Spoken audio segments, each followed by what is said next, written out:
Hello and welcome to Top Story. A Chinese ship floating off the coast of South Africa and bearing a cargo of arms for Zimbabwe has thrown a spotlight on China's deepening engagement with the continent. The ship, which had been anchored off the port of Durban, was forced to move after a coalition of human rights groups, trade unions and politicians united to prevent it unloading. There are reports that it's now headed for Angola, but the increasingly embarrassing international attention may have persuaded the Chinese to cut their losses and head for home. Zambian President Levi Mwanawasa called on countries in the region not to let the ship dock in their ports and said that it would be good if China were to play a more useful role in the region. That makes uncomfortable listening for Beijing, which has strong and contentious trading relations with the Zimbabwean regime of Robert Mugabe. China has begun a massive campaign of investment and mineral exploitation in Africa, but it has also come under sharp criticism for turning a blind eye to humanitarian abuses in pursuit of economic gain. Well, joining me now to examine the burgeoning role of China in Africa is George Cazolias, who's a specialist on Africa and professor of journalism at the American University of Paris. Thanks very much for being on Top Story. My pleasure. It is embarrassing for the Chinese, this. The timing couldn't be worse, a crisis in Zimbabwe, and the Chinese government's caught selling weapons to a regime accused of electoral fraud. Well, not just weapons, but the kind of weapons that you can only use for target practice or domestic repression. We're talking about bullets and grenades. And it comes on top of the Olympic flame as well, you know. So China really at the moment is sort of in the spotlight. China's never been very particular about what happens in the countries it does business with, and that's why it's been able to do so much business in Africa, because corrupt or repressive African leaders like the fact that people come and do business with them and don't interfere on how they're doing things domestically. So yeah, it's very embarrassing for the Chinese, especially given that if we go back to the 1970s and 1980s, the people who refused to receive this ship and offload the arms are the same people that China was a big friend of in the struggle against the colonialists and against apartheid. So, yeah, it's very embarrassing for the Chinese. Yeah, and it's not just Zimbabwe that China is selling arms to. Of course, well, let's take a look at Sudan. Another case. Sudan is one of the worst examples, and at the same time, it's one that's the least talked about. You know, I mean, in exchange for oil, China closes its eyes completely to what the Sudanese government is doing, and with the Janjaweed in Darfur, and the Chinese have been attacked in the south of Sudan by people in the south of Sudan, where they're trying to take out oil with the permission of Khartoum. You know, there's an autonomous region in the south of Sudan. So, and there have been strikes against the Chinese merchants dumping in markets in Senegal and Benin and elsewhere. So, China is beginning to feel the pinch of public opinion in Africa. But I mean, there is a fair dollop of Western hypocrisy in the criticism of China, though. The United States, France, UK have all dealt considerably with African regimes in the past. Sold weapons. Quite right. No, but even more today, there's a definite competition between the United States and China in Africa as far as the military is concerned.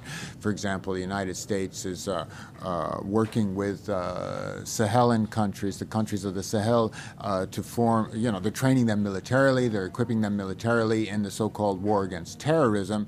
They've got a permanent base in Rwanda.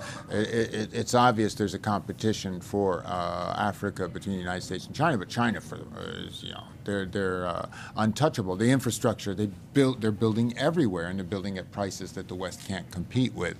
You know, anywhere you go and you see a conference center or a palace or something, the Chinese have built it.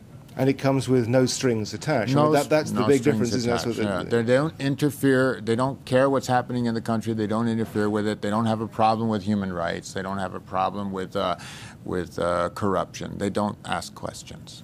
What's specifically interesting, it seems to me, about the reaction to the ship that docked off Durban is not what the South African government said, but how the trade unions reacted, how South African human rights groups and individual politicians reacted to form this coalition to stop it docking. I think that's absolutely wonderful. What we're seeing at the moment around the world, be it the Olympic flame, be it higher food prices, be it this arms shipment, is public opinion coming out and forcing politicians to do things that they wouldn't necessarily do. I really have to complain, except for Manawasa of Zambia, I really have to complain about Southern African leaders. I mean, Mbeki went to Harare and said there was no crisis. Manawasa is the only one who said, well, let's not have arms, okay? They haven't gone far, Manawasa hasn't gone far enough, in my opinion, but the others won't touch Mugabe, and the reason they won't touch Mugabe is because Mugabe is like this hero of the liberation struggle, but that was 28 years ago. He's changed and he's destroyed his country. Well, let's just take a look at the case of Zimbabwe and Mwanawasa. I mean, as you say, he has been critical of the regime in Zimbabwe. He's been critical of the electoral fraud, but he's also been fairly critical in the past of China. And what is it that irritates Mwanawasa and the Zimbabwean government so much about Chinese role in Africa? Well, I think Mwanawasa hasn't gone far enough, in my opinion, but he's worried about a spillover.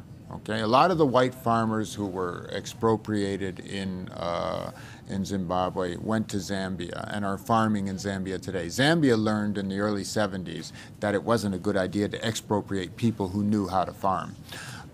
South Africa, let's talk about that. They're afraid of a spillover. There are lots of landless farmers in South Africa, and the one thing that they want is land.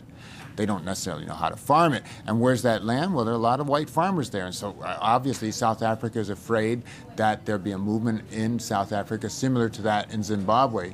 And they saw what the results are. So they're hesitant, it's really a very, very delicate, touchy situation that Southern African leaders are afraid to deal with, and that's too bad.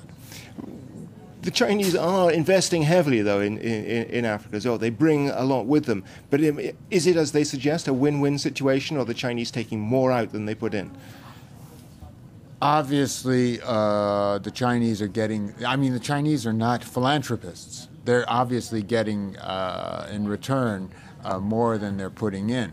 And when you're like, for example, oil in Sudan or wherever you're going, whether it be bauxite or coltan in Congo, obviously they know what they want and they're going in to get it. And they're giving good deals to the local leaders, and they're not attaching strings. So obviously they're getting what they want. And that, I'm afraid, is where we have to end it today. That's all we have time for. Thanks to our guest, George Kazolias. Join us again tomorrow for another edition of Top Story. Goodbye.